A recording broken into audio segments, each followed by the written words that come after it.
Ini kan malam 23. Saya itu nggak pernah loh ngitung sengaja. Tapi ini malam 23 kita insya Allah nginjak juz berapa? 23. Ini insya Allah barokah sekali. Tapi rasa harap-harap Lailatul Qadar. Biasa wae. Ora kelas e. Wis ben sing entuk Lailatul Qadar ben wali-wali wae. Kene entuk cipratane wis napa cukup. Lah wong traweh arang-arang njaluk. Iya kalau kita mintanya dianggap Allah minta, kalau dianggap ngelama. Coba andekan kapasitas Anda itu RT, minta jadi presiden, itu ngelama apa doa? Tidak, jawab saja. Ngelama. Jatah kamu untuk azab, kok jaluk Lailatul Qadar, itu ngelama apa Anda? Mestinya jalukmu orang untuk azab, itu bagus sih. Paham ya? Banyak ulama diajak istisqa gak mau. Banyak itu ulama. Ayo istisqa kita karena sudah lama gak hujan.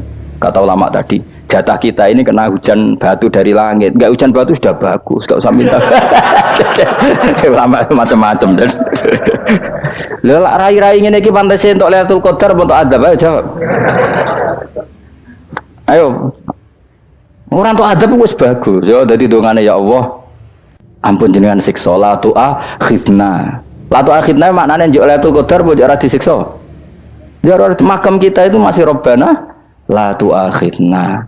Iku njuk supaya gak disiksa innasina waqtuna kalau kita salah. Kowe kan gak kalau. Wah sudah salah. Jadi donga innasina waqtuna sange apikane pangeran wae ditambahin kalau kita salah. Kalau kita kan sudah tidak kalau lagi sudah. Sudah jelas salah berkali-kali lagi. Mbok wong diisin. Yo lak jaruk Lailatul Qadar gak diisin. Tapi ya oleh wong pangeran apian. Pangeran kan tapi misalnya pangeran ora aku luwe apian timbang aku. Jadi sowe disahno permintaan. Tapi gak dikabulno. Mau disahno tapi ora usah disahno iku iman jalin jan wong goblok piye meneh macam-macam. Makanya doa paling fair itu ya Rabbana dzalamna anfusana wa lam taghfir lana wa tarhamna lanakunanna. Makom kita itu disepuro pangeran. Sing bener donga wong traweh-traweh lho ning Tuban ning Jogja wis bener apa innaka afuwun karim tuhibbul afwa fa'fu anna. Ora ana guru-guru kita ndonga ya Allah anilna lailatul qadar ya Allah ka ono sarahku iki kita ora ono ngajarno ngono ya Allah innaka afuwun karim tuhibbul afwa fa'fu anna. Jenengan kandat sing kathah nyepurane lan seneng nyepuro impun jenengan sepuro iku bagus sudah bagus. Dak Lailatul Qadar gresuk ndelok srengenge terus ndelok angin. Angger angen daerah Gunung Kidul banter terus anak-anak.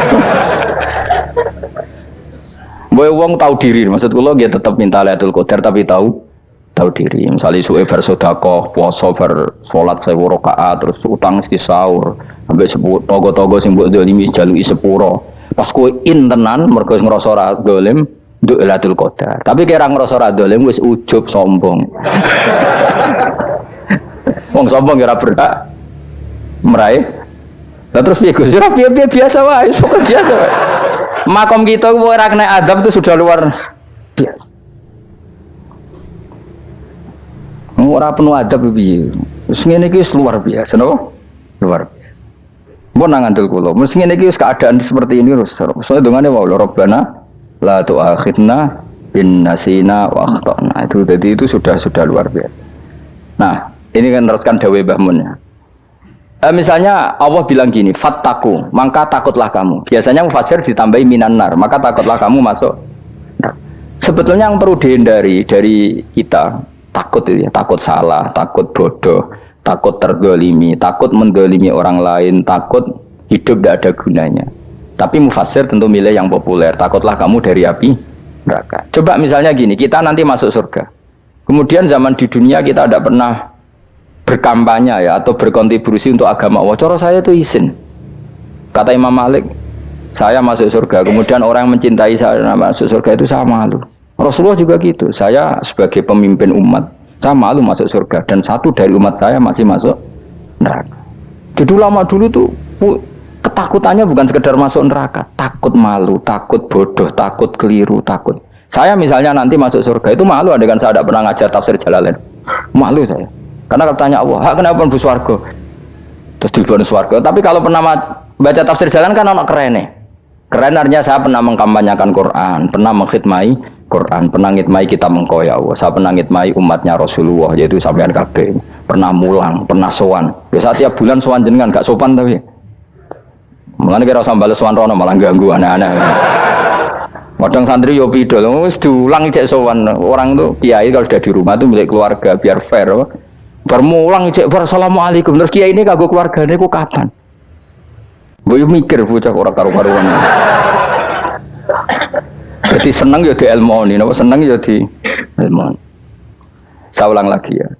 Nah, kata yang ditafsir itu sering tidak mengikat. Makanya kata Mbah Mun, baca tafsir itu dikurangi. Maksudnya dikurangi itu bukan apa-apa, maksudnya tadi kalimat yang ditafsir itu tidak mengikat. Yang mengikat itu yang kalimat di Quran. Nah, kalimat Quran itu umum, napa? Misalnya gini, Allah kalau gini, i'dilu, kamu harus berbuat adil. Lalu adil itu misalnya mufassir menafsir, adil itu menyamakan di antara dua orang konflik. Misalnya di MK 01 dan 02 dianggap sama, itu namanya adil. Itu kan dawai mufassir. Atau misalnya gini, Allah bilang gini ke saya, hak kan ada di kiai sing adil. Terus adil ditafsiri orang, adil itu menyamakan sesama murid, haknya sama. Nah, tapi bisa saja adil itu di luar itu semua. Misalnya gini, ternyata adil menurut Allah gini, adil maknanya seimbang, apa? Adil itu maknanya apa? Seimbang. Lalu keseimbangan seorang hamba adalah dia ingat Allah lebih banyak. Karena ini bandul yang benar-benar nyata. Allah itu nikmatnya nyata. Sehingga ketika saya sebagai orang alim ingat saya alim itu karena Allah, dikasih ilmu Allah, dikasih cerdas Allah, dikasih semuanya dari Allah. Sehingga saya itu tidak merasa kumuluhur pada kalian karena semua ini dari Allah. Kemudian Allah sendiri yang memerintahkan, kamu harus mengajar. Maka saya ada Arab salam template sampeyan, penghormatan sampeyan, apresiasi sampeyan karena saya hubungannya hanya dengan Allah Subhanahu wa Ta'ala. Itu namanya adil, meletakkan sesuatu proporsional. Itu juga adil namanya. Makanya seseorang itu nggak bisa dikatakan abid selagi belum tahu kalau ibadahnya minallah. Jadi misalnya ke ibadah tok, ternyata kamu yakin itu ibadah kamu, amal kamu itu belum abid. Abid hakikat adalah alhamdulillah alladzi hadana li hada wa ma kunna linahtadiya laula anda tahu. Ketika kita sujud yakin ya Allah alhamdulillah jenengan menakdir saya sujud. Saya sholat alhamdulillah engkau menakdir saya sholat. Sehingga minallah dulu pikiran itu semua kebesaran kebenaran ini minallah dulu. Baru setelah minallah kita yakin billah. Setelah billah juga yakin ilallah. Misalnya gini ilawah itu. Setelah saya ngajar tafsir Jalalain, kepentingan saya satu. Hamba-hambanya Allah menjadi tambah mencintai Allah. Tidak mencintai saya, enggak penting sampean mencintai saya. Makanya Imam Syafi'i tiap mengajar bilang begini. Wadittu annal khalqa ta'allamu hadzal ilma wala yahmadunani. Saya senang kalau kalian belajar fikih sama saya, tapi kamu enggak usah muji saya. Jadikan fikih ini alat taqarrub kamu kepada Allah. Itu namanya minallah wa ilallah. Itu adil. Tapi adil yang dijelaskan ulama beda-beda tadi. Ada mengatakan adil adalah proporsional antara murid, antara keluarga dan murid. Meskipun kamu senang mulang, jangan merantarkan keluarga, itu tidak adil. Itu kan versi, no? Maksudnya Mbah Mun, kamu jangan terjebak versi-versi dalam tafsir. Paham ya?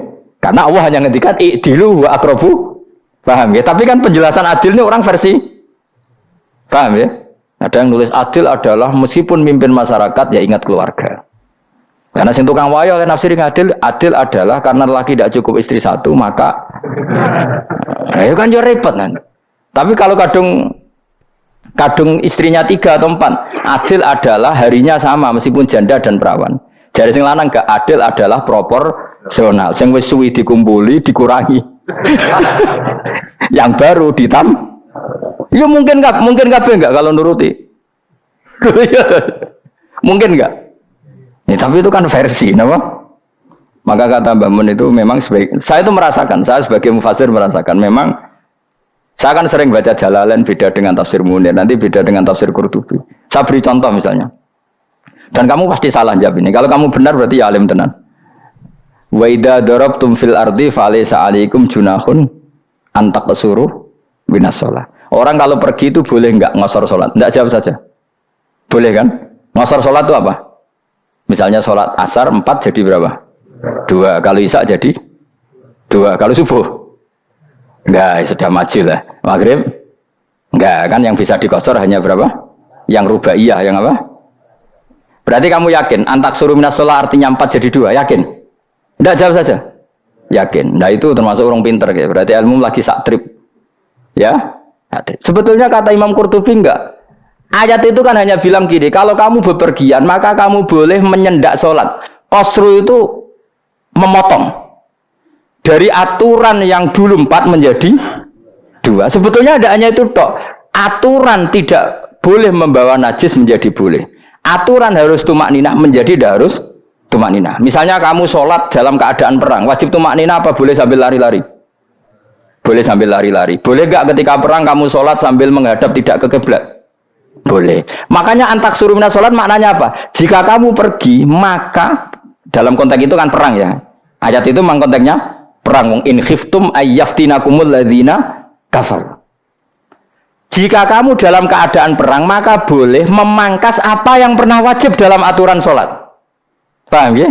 4 menjadi 2. Keharusan menghadap kiblat menjadi tidak wajib. Membawa najis sholat sah enggak? Enggak kan? Tapi kalau dalam perang, kemudian pedang kamu ada najis, boleh dibawa enggak? Boleh. Jadi maknanya taksuru a'ammu min ayakuna qasrus sholat wa a'ammu min ayakuna wajibati sholat yang sekarang enggak wajib. Semua itu namanya juga meringkas kewajiban. Berarti nak mana nih? Jika kamu dalam keadaan perang, maka boleh memangkas sesuatu yang dulu wajib menjadi tidak wajib, yang dulu haram menjadi boleh.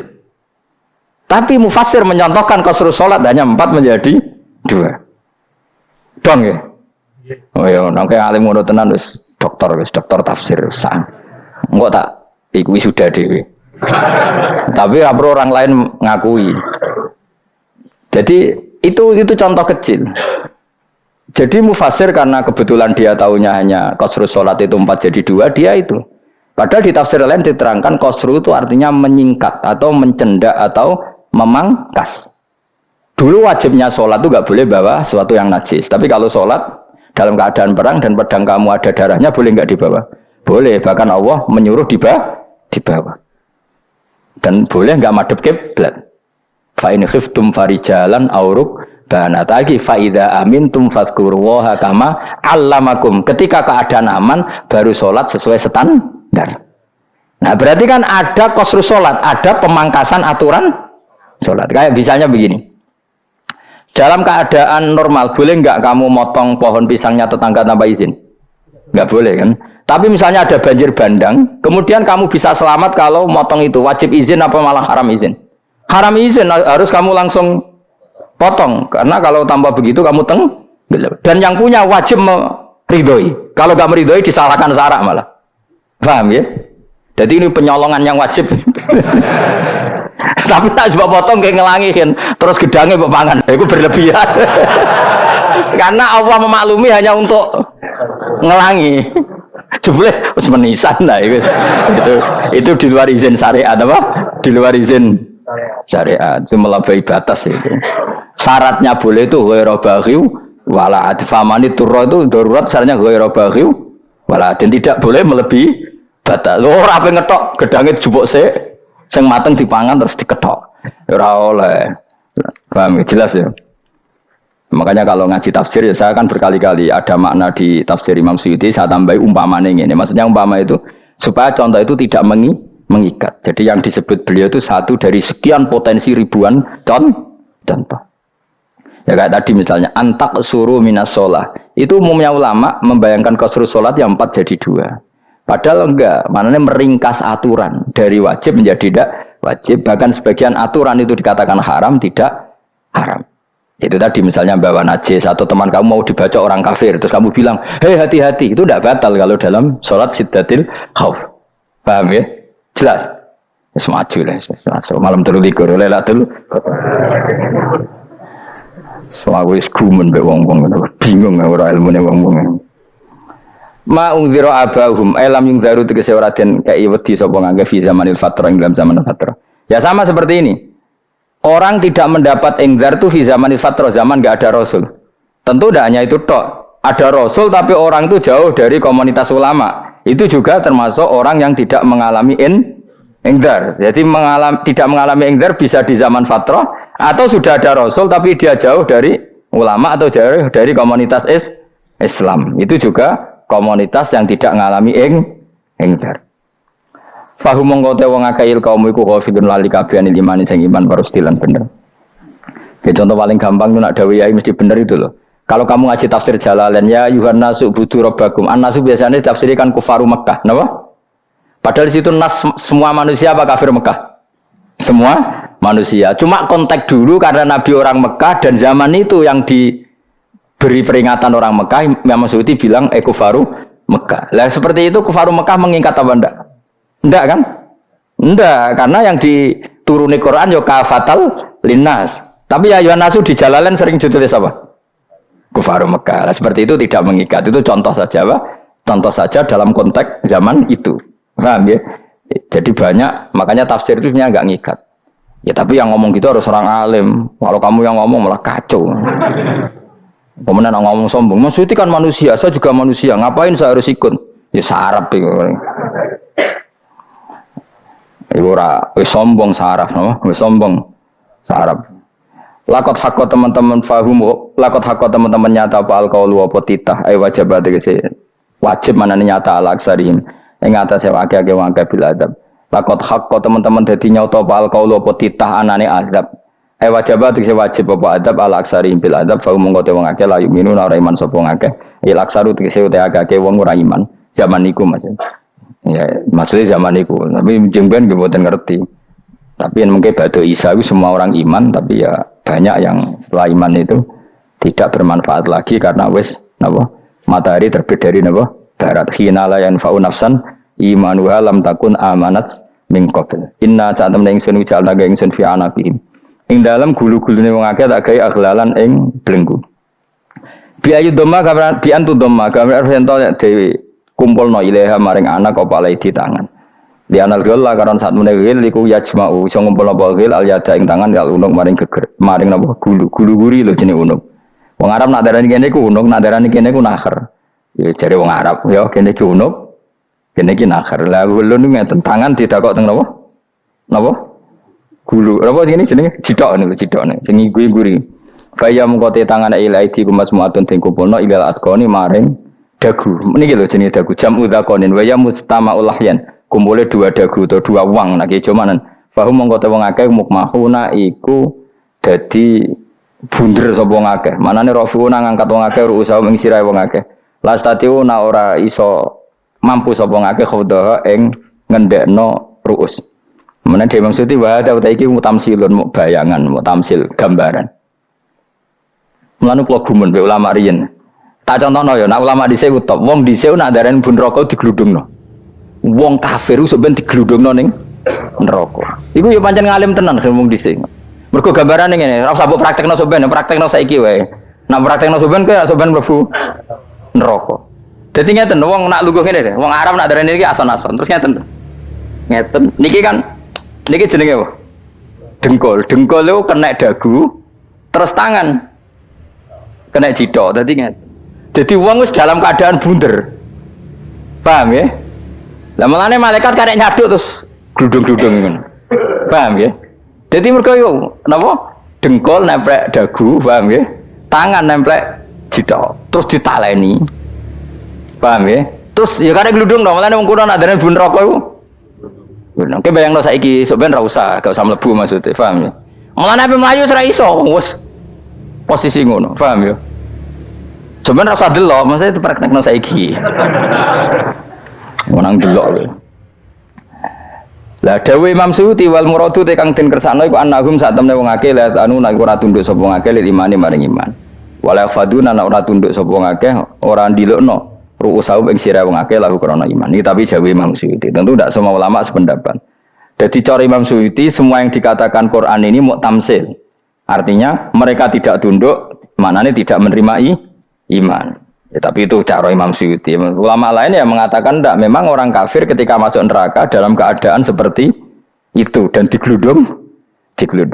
Ya tidak apa-apa, sama-sama benar. Ya sama-sama benar karena ya Quran itu milik bareng ya, milik bersama. Jadi kan banyak kalimat kayak tadi mengkosor sholat, meringkas sholat 4 jadi 2 yang meringkas, paham ya?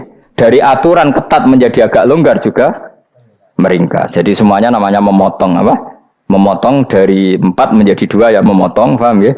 Dari aturan wajib menjadi tidak wajib juga memotong. Nah, itu kan sama-sama benar. Lihat nanti konteksnya. Wajahna lan gawe sapa ingsun ming beni aidim saking ngarepe wong akeh sadan ing tutup. Wa min khalfihim saking gurine wong akeh sadan ing tutup. Fatkhisin sadan wa dhammiha lan dhamai sin sudan fil maudhi'an ing panggonan loro.